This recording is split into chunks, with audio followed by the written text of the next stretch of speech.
داؤد کو یہودا کا بادشاہ بنایا جاتا ہے۔ اور اس کے بعد ایسا ہوا کہ داؤد نے خداوند سے پوچھا کہ کیا میں یہودا کے شہروں میں سے کسی میں چلا جاؤں؟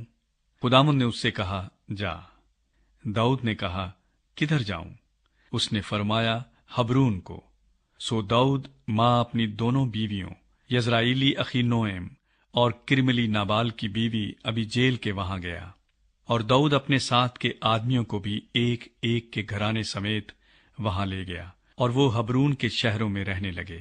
تب یہودا کے لوگ آئے اور وہاں انہوں نے داؤد کو مسح کر کے یہودا کے خاندان کا بادشاہ بنایا۔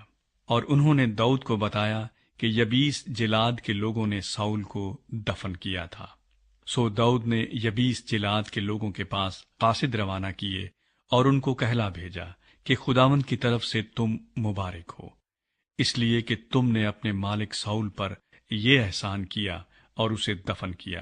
سو خداوند تمہارے ساتھ رحمت اور سچائی کو عمل میں لائے، اور میں بھی تم کو اس نیکی کا بدلہ دوں گا، اس لیے کہ تم نے یہ کام کیا۔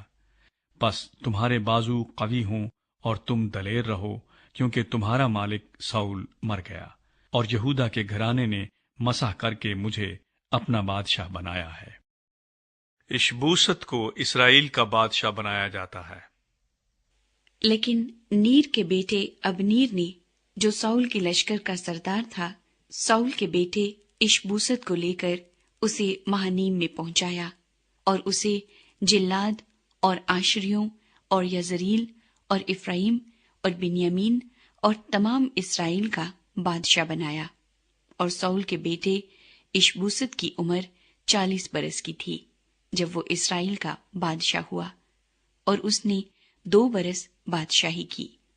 لیکن یہودا کے گھرانے نے داؤد کی پیروی کی، اور داؤد حبرون میں بنی یہودا پر 7 برس 6 مہینے تک حکمران رہا۔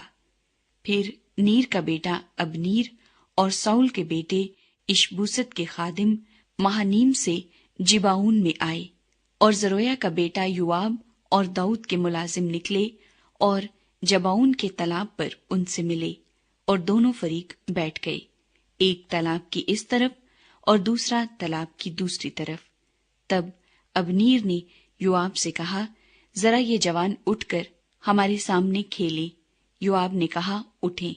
تب وہ اٹھ کر تعداد کے مطابق آمنے سامنے ہوئے، یعنی ساؤل کے بیٹے اشبوست اور بنیامین کی طرف سے 12 جوان اور داؤد کے خادموں میں سے 12 آدمی، اور انہوں نے ایک دوسرے کا سر پکڑ کر اپنی اپنی تلوار اپنے مخالف کے پہلو میں بھونک دی، سو وہ ایک ہی ساتھ گرے، اس لیے وہ جگہ ہلکت حسوریم کہلائی، وہ جباؤن میں ہے۔ اور اس روز بڑی سخت لڑائی ہوئی، اور ابنیر اور اسرائیل کے لوگوں نے داؤد کے خادموں سے شکست کھائی۔ اور زرویا کے تینوں بیٹے یوآب اور ابیشے اور اساہیل وہاں موجود تھے، اور اساہیل جنگلی ہرن کی مانند سبک پا تھا، اور اساہیل نے ابنیر کا پیچھا کیا، اور ابنیر کا پیچھا کرتے وقت وہ دہنے یا بائیں ہاتھ نہ مڑا۔ تب ابنیر نے اپنے پیچھے نظر کر کے اس سے کہا، اے اساہیل، کیا تو ہے؟ اس نے کہا، ہاں۔ اسرائیل اور یہودا کے درمیان جنگ۔ ابنیر نے اس سے کہا، اپنی دہنی یا بائیں سمت کو مڑ جا اور جوانوں میں سے کسی کو پکڑ کر اس کے ہتھیار لوٹ لے۔ پر اساہیل اس کا پیچھا کرنے سے باز نہ آیا۔ ابنیر نے اساہیل سے پھر کہا، میرا پیچھا کرنے سے باز رہ، میں کیسے تجھے زمین پر مار کر ڈال دوں، کیونکہ پھر میں تیرے بھائی یوآب کو کیا منہ دکھاؤں گا۔ اس پر بھی اس نے مڑنے سے انکار کیا۔ تب ابنیر نے اپنے بھالے کے پچھلے سرے سے اس کے پیٹ پر ایسا مارا کہ وہ پار ہو گیا، سو وہ وہاں گرا اور اسی جگہ مر گیا۔ اور ایسا ہوا کہ جتنے اس جگہ آئے جہاں اساہیل گر کر مرا تھا، وہ وہیں کھڑے رہ گئے۔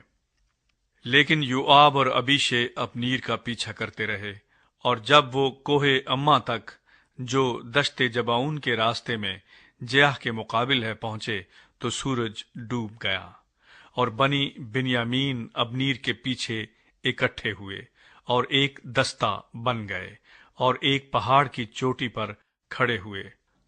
تب ابنیر نے یوآب کو پکار کر کہا، کیا تلوار ابد تک ہلاک کرتی رہے؟ کیا تو نہیں جانتا کہ اس کا انجام کڑواہٹ ہوگا؟ تو کب لوگوں کو حکم دے گا کہ اپنے بھائیوں کا پیچھا چھوڑ کر لوٹ جائیں؟ یوآب نے کہا، زندہ خدا کی قسم، اگر تو نہ بولا ہوتا تو لوگ صبح ہی کو ضرور چلے جاتے اور اپنے بھائیوں کا پیچھا نہ کرتے۔ پھر یوآب نے نرسنگا پھونکا اور سب لوگ ٹھہر گئے اور اسرائیل کا پیچھا پھر نہ کیا اور نہ پھر لڑے۔ اور ابنیر اور اس کے لوگ اس ساری رات میدان میں چلے اور یردن کے پار ہوئے اور سب بترون سے گزر کر مہنائیم میں آ پہنچے، اور یوآب ابنیر کا پیچھا چھوڑ کر لوٹا، اور اس نے جو سب آدمیوں کو جمع کیا تو داؤد کے ملازموں میں سے 19 آدمی اور اساہیل کم نکلے۔ پر داؤد کے ملازموں نے بنیامین میں سے اور ابنیر کے لوگوں میں سے اتنے مار دیے کہ 360 آدمی مر گئے، اور انہوں نے اساہیل کو اٹھا کر اسے اس کے باپ کی قبر میں جو بیت الحم میں تھی دفن کیا، اور یوآب اور اس کے لوگ ساری رات چلے اور حبرون پہنچ کر ان کو دن نکلا۔ الغرض